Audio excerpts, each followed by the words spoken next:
Hey everyone, I'm Travis, and in this video you're gonna see how I put this back seat into the front. I don't know. You know what you're watching. Okay, so we're doing the F150 back seat swap into these older Ford trucks today, and when I went to do my research and things like that on these, I couldn't find a lot of just visual aids to kind of figure out how you did it and how it worked and all that kind of stuff before I pulled the trigger on the seats and stuff. So hopefully this video helps somebody in that case. Each seat's made up of an inside bracket and an outside bracket. The outside bracket is controlled by the handle there, which locks it in place in the upright position and the downright position, I guess, allowing you to kind of fold it up and fold it down. I wanted to retain that factory feature of up and down. I'm going to use behind the seat for some storage and under the seat for kind of a rainy day when you need that space. But anyways, as we said, there's the outside bracket. The inside bracket we're looking at connects together with those two screws there. This is the underside bracketry that you'll see that was kind of stock.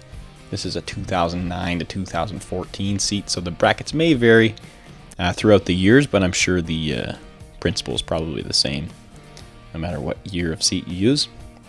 This is the 67 to 72 floorboard with the stock slides. Again, we wanted to keep that stock sliding action just for simplicity and usability too, user-friendly, or whatever they call that.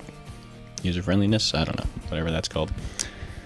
So we started with a common bar to connect all the seats together, all the brackets together, and then extended those out to fit onto the rails.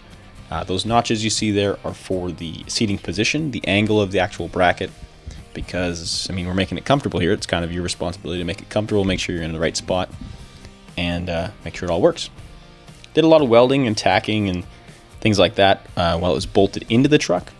I would recommend that just so it doesn't warp or bend or shrink or anything like that, and the sliding action works out well, because if one slide is a little bit off, then you know, it's not going to slide very well. It's going to have some resistance and some rubbing, and you don't want that to happen. So you see the common bar there. This was kind of the mock-up.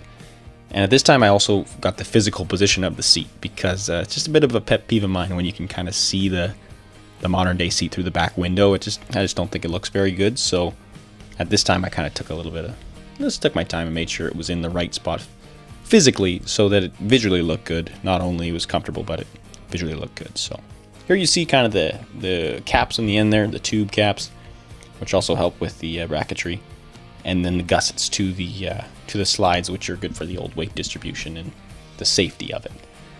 Important to note on these things, when you're building seats and seat brackets and things like that, it is part of the safety system. It is part of kind of the restraint system. So you got to keep in mind that you know, if you get in a crash or a wreck or whatever, you know, your safety, your family safety, your friend's safety, whatever, kind of comes down to this seat bracket you know, as a certain extent. So keep that in mind when you're building seat brackets and things like that. Don't be cheap. You know, you want to make sure it's solid and want to make sure it's gonna hold you.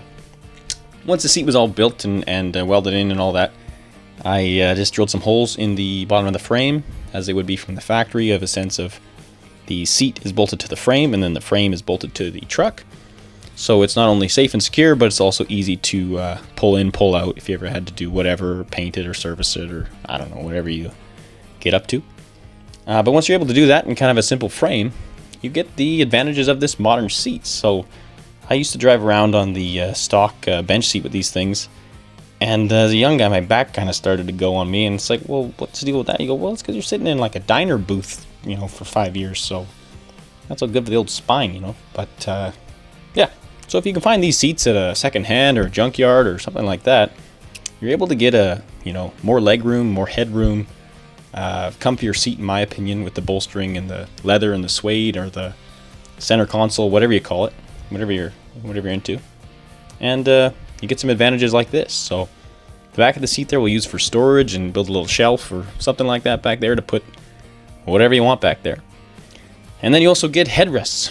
So of course, it sounds dumb, but it's a bit of a safety feature as well. You get in a fender bender and you whip your head back, and if you don't have a headrest, well, it's gonna hurt. So anyways, good swap. Highly recommend it. I think they're pretty cool, and thanks for watching. See you at the next one.